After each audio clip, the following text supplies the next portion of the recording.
We all want to prevent bullying. It's a clear goal, but how we stop bullying behavior is not always clear. Bullying is very complex. It's critical that we keep in mind some potential misdirections when we're thinking about trying to prevent bullying. Bullying is a complex issue. As a result, some approaches that work well in other situations may be problematic when applied to bullying. We'll discuss 5 misdirections to avoid. Zero tolerance or 3 strikes and you're out policies are often used by schools in reaction to violent offenses, like carrying weapons or fighting. When it comes to bullying, zero tolerance is typically ineffective or can even make the bullying situation worse. Zero tolerance is not recommended because it's unrealistic and disruptive, given the number of students involved in bullying. It doesn't allow for intervention and may isolate children who bully from needed role models. Suspended or expelled students may have a lack of supervision when they stay home, and severe punishments can deter reporting. When there's a zero tolerance policy in place, sometimes that can actually cut down on the number of individuals that are comfortable reporting bullying offense. They might be afraid of the zero tolerance policy or view it as too harsh or just solely punitive in nature and doesn't actually provide an opportunity for intervention to stop the problem.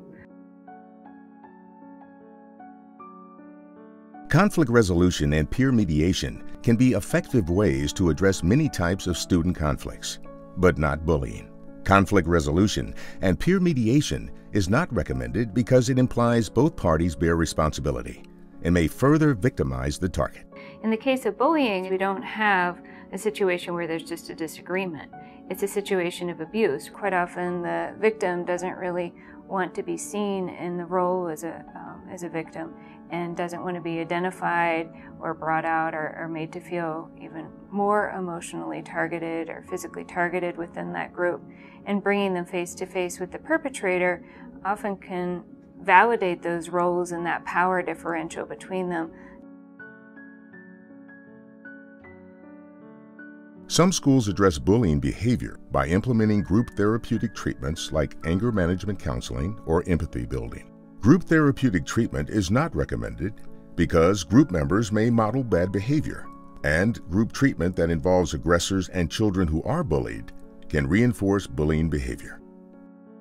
Similarly, you wouldn't want to have a group where you brought together victims and perpetrators within the same group, because that might serve to be very disempowering for the children that were targets of bullying. It could also reinforce that power differential between them. Bullycide is a term that's come into recent use and should be avoided. This term suggests the overly simplistic notion that a suicide may be caused by only one factor.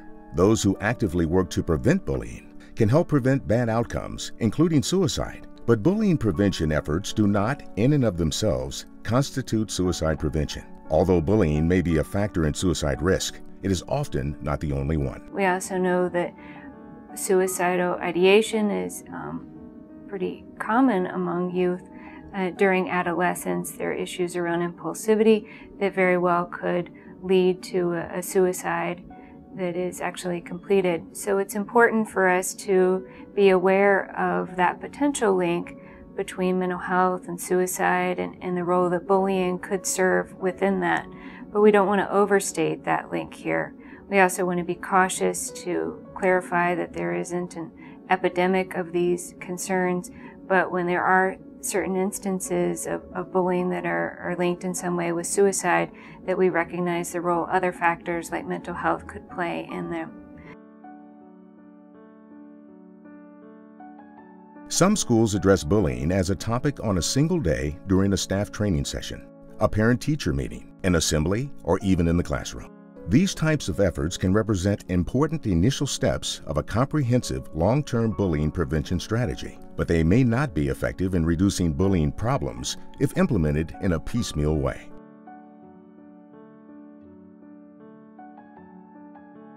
Independent or piecemeal types of approaches probably are really not going to be impactful. They might very well raise awareness during that one day, but they're not going to be sustainable types of efforts. So we really recommend having a more comprehensive and integrated approach that involves a variety of activities. Even though there are a number of misdirections we should really try to avoid in our bullying prevention efforts, there are a number of reasons why communities and practitioners should be optimistic about the issue of bullying prevention. There are a number of best practices that have been identified, and we also recognize the importance of the research documenting significant impacts of bullying on youth development and youth outcomes. So this is a critical time for us to take stock on the research and to identify what best practices and some potential strategies we should avoid. So how do we prevent and stop bullying? It takes a comprehensive approach to help create the right culture for children and youth. Stopbullying.gov is a resource developed by experts in the field to help develop long-term solutions that inspire a safe, respectful culture in your school and community. Visit stopbullying.gov for more information.